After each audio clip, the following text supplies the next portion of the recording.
सदाबहार सच्ची कहानियों पर आप सभी का स्वागत है।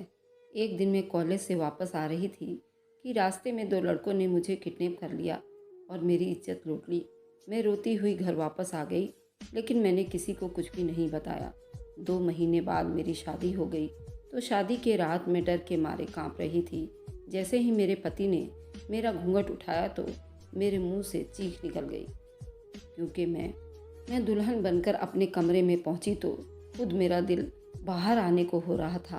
शादी से लेकर विदाई तक मुझे यही डर था कि मेरा पति मेरी सच्चाई न जान ले। सहम सहम कर मेरे टाइम बीत रहे थे और अब वह घड़ी आ गई थी जब मेरा आमना सामना अपने पति से होना था। मेरा दिल बुरी तरह धड़क रहा था। अगर उसने मेरी सच्चाई जान ली तो क्या होगा। वह सच्चाई तो दुनिया वाले तो एक तरफ, मैं अपने घर वालों से भी छुपा गई थी। दरवाज़ा खोलने की आवाज़ पर मेरा बदन कांपने लगा।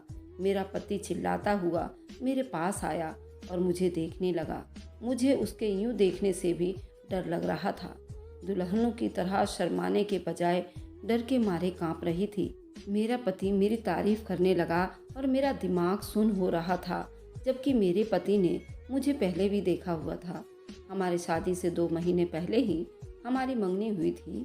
उसमें मेरे पति ने मुझे अंगूठी पहनाई थी और हमने एक दूसरे को देखा था, और वे एक पल ही था। शादी के टाइम मेरा दिल भी बाकी लड़कियों की तरह ही बहुत तेज से धड़क रहा था।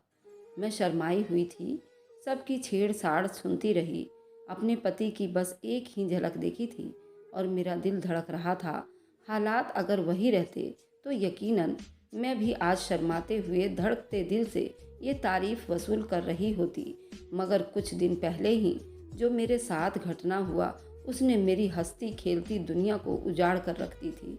मेरा दिल दुनिया से और जीने से उठ गया था। मैं हर पल डर के पल्लू में टाइम बिता रही थी और आज मैं पूरे हक से उनके पास आई थी तो धड़कता हुआ मेरा दिल रुक रहा था। मेरे पति मुझसे बातें कर रहे थे और मुझे उनकी नज़रें अजीब सी घूरती हुई महसूस हो रही थी। बातें करते हुए उनकी नज़रें मेरे हुस्न पर पड़ी तो वह बिल्कुल ठहक कर रह गए। मैं उनके चिपकने पर सहम गई। उन्होंने मुझे गौर से देखते हुए बहुत अजीब सी बात कह दी, जिसने मुझे फिर से सूली पर लटका दिया था। मुझे लगा उन्हें मेरा राज पता चल गया है। मेरी वे हकीकत जो मैं उनसे छुपा रही थी, शायद वे जान गए थे। मगर मुझे तब बहुत हैरानी हुई।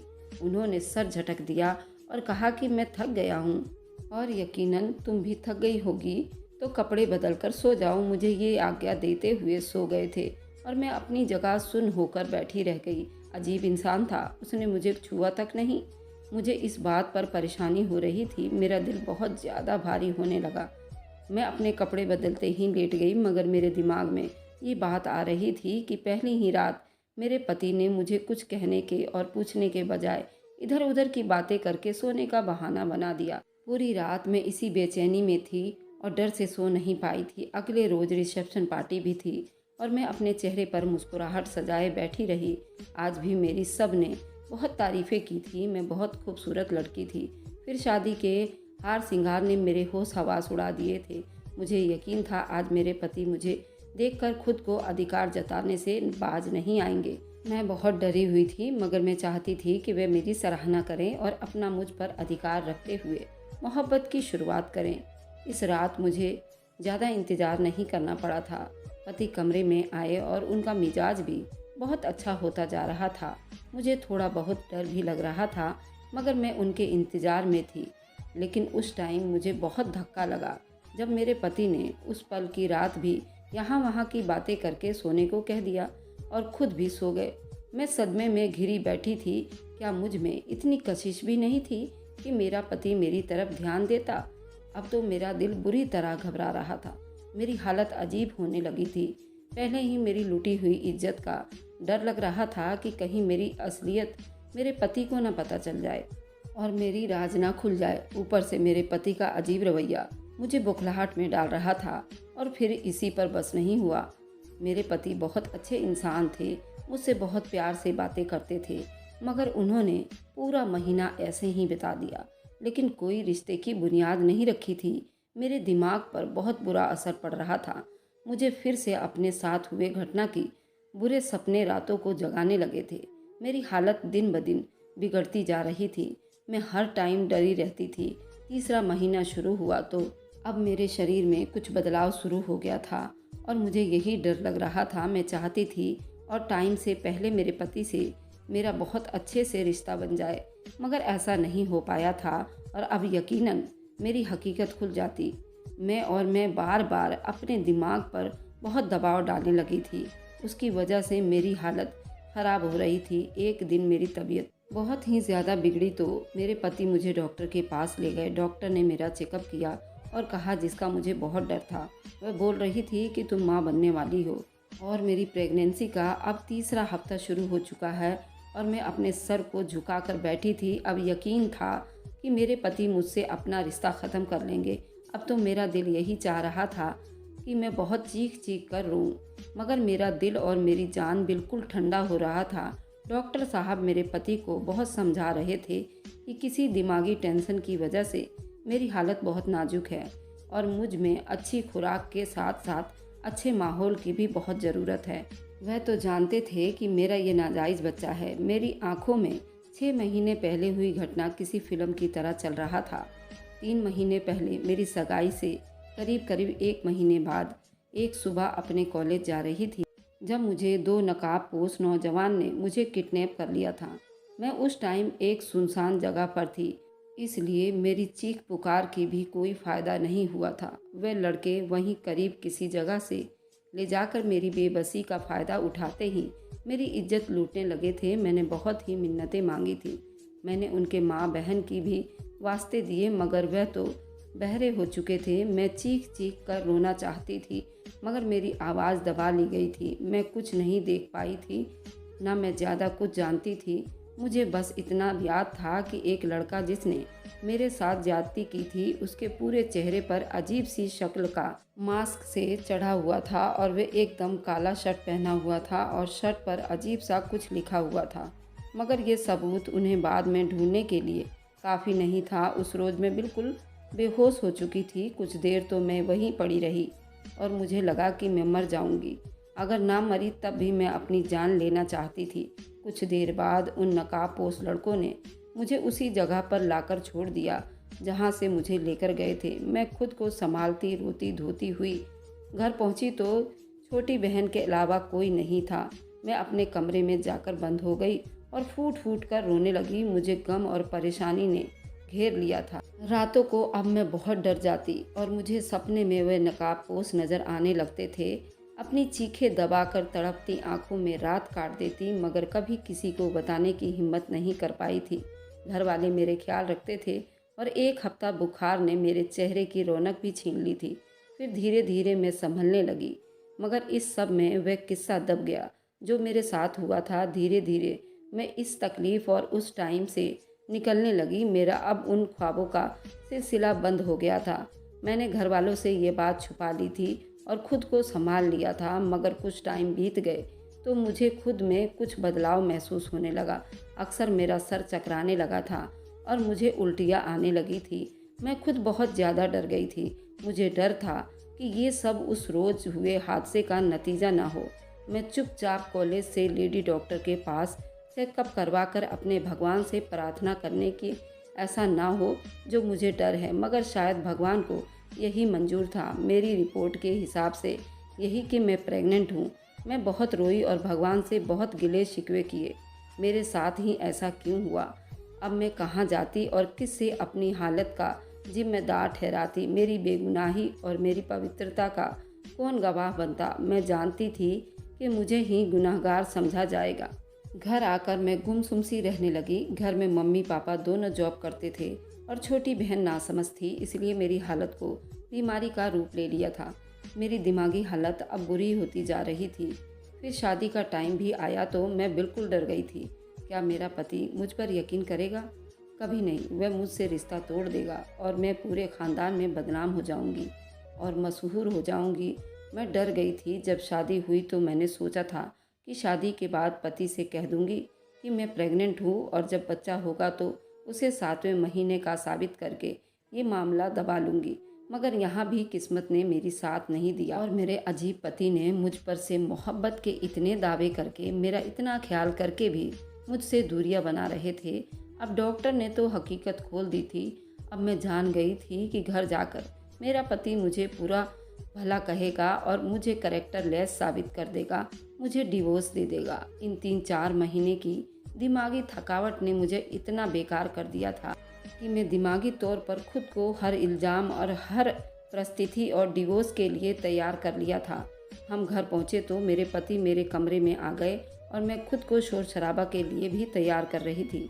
मगर मेरी हैरत की इंतहा न रही जब दोपहर शाम और शाम से रात हो गई, मगर मुझे मेरे पति ने कुछ भी नहीं कहा, बल्कि वह मुझे आराम करने के लिए समझा रहे थे। मुझे लग रहा था मैं कोई सपना देख रही हूँ। आखिर कौन आदमी अपनी पत्नी की इस तरह की बातें सुनकर भी शांत कैसे हो सकता है, जबकि डॉक्टर ने उसकी पत्नी को प्रेग्नेंट बता दिया और उसने अभी तक उसको छुआ तक नहीं। ये सब कैसे मुमकिन हो सकता है? वे अपनी पत्नी की प्रेगनेंसी का सुन चुके थे जिसको उन्होंने छुआ तक नहीं था, फिर भी वे आराम से थे। ऐसा कहाँ मुमकिन था? मैं बहुत हैरान हुई थी। मुझे उनके इस रवैया ने उनसे मोहब्बत करने पर मुझे मजबूर कर दिया था। मुझे यकीन होने लगा कि जिस मोहब्बत के दावे करते थे शायद वह बिल्कुल सच्ची थी। टाइम बीतता जा रहा था और वे मेरा हर तरफ से ख्याल रखने लगे थे। मेरे लिए फल लाते, दूध पिलाते, उन सब को उनकी मोहब्बत समझती रही। मगर फिर भी कभी कभी मुझे उन पर बहुत शक होता था। उनकी इस तरह का इतना ख्याल रखने पर मुझे दोबारा कोई समस्या नहीं हुआ था और मैंने प्रेगनेंसी का सारा टाइम आराम से बिताया था। और फिर मैंने शादी के 7 महीने बाद एक अच्छे सेहतमंद बच्चे को जन्म दिया। मुझे उस बच्चे की किस्मत पर भी अफसोस हो रहा था जो नाजायज़ बच्चा था और उसकी किस्मत में शायद बाप की मोहब्बत भी नहीं थी। सच तो ये था कि मुझे भी उस बच्चे से ज़्यादा मोहब्बत या लगाव महसूस नहीं हो रहा था। मगर मेरे अजीबोगरीब पति ने यहाँ भी मुझे गलत साबित किया था। उस बच्चे को जिसके बाप का कुछ अता पता नहीं था इतना प्यार और मोहब्बत भी दिया कि मैं बिल्कुल शक में रह गई। उस बच्चे की ज़रूरत का हर सामान घर में पहले से ही मिलता था और मैं माँ होकर अक्सर लापरवाही में पड़ जाती थी। मगर उस टाइम हर टाइम पर वे ख्याल रखते थे और उस बच्चे को प्यार भी बहुत करते थे। जरा सा रोया तो वे तड़प उठते थे। मैं बहुत हैरान थी। उनकी मोहब्बत देखकर खुशी के बजाय मैं अजीब दबाव सा महसूस करने लगी। आखिर कोई इतना अच्छा और शरीफ इंसान कैसे हो सकता है? मुझे लगा बस उसमें इंसानियत बहुत ही ज़्यादा थी और शायद वह सारी मोहब्बत जो मुझे दी गई थी वह भी इंसानियत के नाते ही दी गई थी। मैं उनकी मोहब्बत इस बच्चे के साथ देख देख कर पागल होने लगी थी। वह बच्चा कभी दूध देर से मिलने पर रो देता, वह मुझसे नाराज़ होने लगते थे और उसे उठाकर प्यार करते और बुलाते और चिपकाते और पुचकारते थे। अब मेरा शक मुझे बहुत ज़्यादा ही परेशान कर रहा था और जब यही सिलसिला कुछ ज़्यादा महीना चलता रहा तो मेरी बर्दाश्त ख़त्म हो गई और मैं एक रोज़ अपने पति से लड़ पड़ी। मैंने उनसे कहा, वे इतने शरीफ इंसान क्यों हैं? तुमने मुझसे कभी सवाल क्यों नहीं किया? तुम पहले मुझसे और फिर मेरे नाजायज़ बच्चे को इतना प्यार कैसे दे सकते हो? मैं चीख पड़ी थी। मेरा नाजायज़ बच्चा और मेरा इतना ख्याल रखना और हमें प्यार देना उलझा रहा था। मेरे लड़ने पर वे बिल्कुल चुप और नज़रों से मुझे देखने लगे, मगर मुझे जवाब नहीं दिया। तो पहले रोज़ उन्होंने मेरे भरे भरे जिस्म को देखकर हैरत का इजहार किया था। मैंने उनकी हैरत देखकर तब बहाना बना दिया था कि मैं शादी के दिनों में बैठकर खाने लगी हूँ, इसलिए मोटी हो रही हूँ। हालांकि मुझे तब उनकी नज़रों और अजीब सवाल पर हैरत हुई थी। तब मेरे प्रेगनेंसी को बस दूसरा महीना हुआ था और मुझे इतनी बदलाव नहीं आई थी कि कोई पहचान सकता। मैं रो रही थी। मैंने उनसे पूछा, क्या उन्हें पहले रोज़ शक नहीं हुआ था पर मुझ पर? जब उन्होंने मेरे जिस्म में बदलाव महसूस की थी तो वह बोले, हाँ मुझे शक हुआ था, मगर तुमने कुछ नहीं बताया। मुझे उनके जवाब पर झटका लगा। मेरा सर बहुत तेज़ चकराने लगा। मुझे एहसास हुआ कि मेरा पति वाकई अजीब आदतों का मालिक है। उन्हें शक हुआ और उन्होंने सवाल भी नहीं किया और ना ही पूछा क्यों हुआ, कैसे जानने की कोशिश तक नहीं किया मेरे साथ क्या हुआ। फिर मैंने भी उनके साथ बेवफाई की तो पूछा क्यों नहीं। मेरे झगड़ने पर वह बोले कि मैं तुम्हें आज एक हकीकत बता देना चाहता हूँ। वे बड़े गम में लग रहे थे।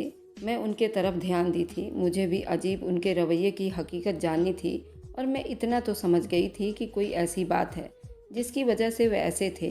कुछ ऐसा था जिसने उन्हें इतना अलग बना दिया था। उस रोज़ उन्होंने मुझे अपने बीते हुए कल की जो सच्चाई बताई वह मुझे अंदर तक हिलाकर रख दी। उन्होंने बताया कि उनकी माँ के साथ इसी तरह का अत्याचार हुआ था और जब उनकी शादी हुई तो वह 2 महीने की प्रेग्नेंट थी।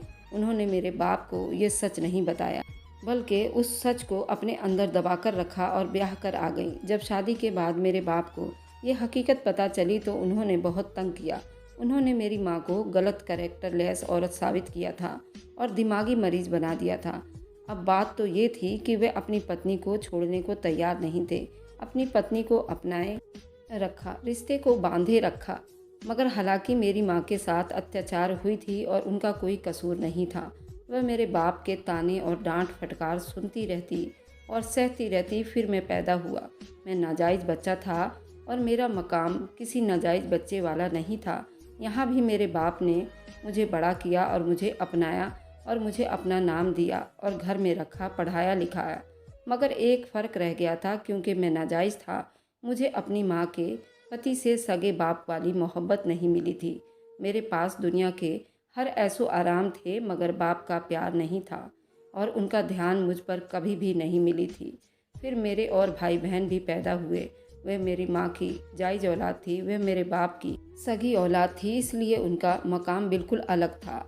वे बहुत अच्छे थे। ये फ़र्क देख देख कर मैं बड़ा हुआ था और मेरी जात में एक अजीब इंसान रह गया था। मेरे अंदर बहुत सी बुराइयां जन्म लेने लगी थी।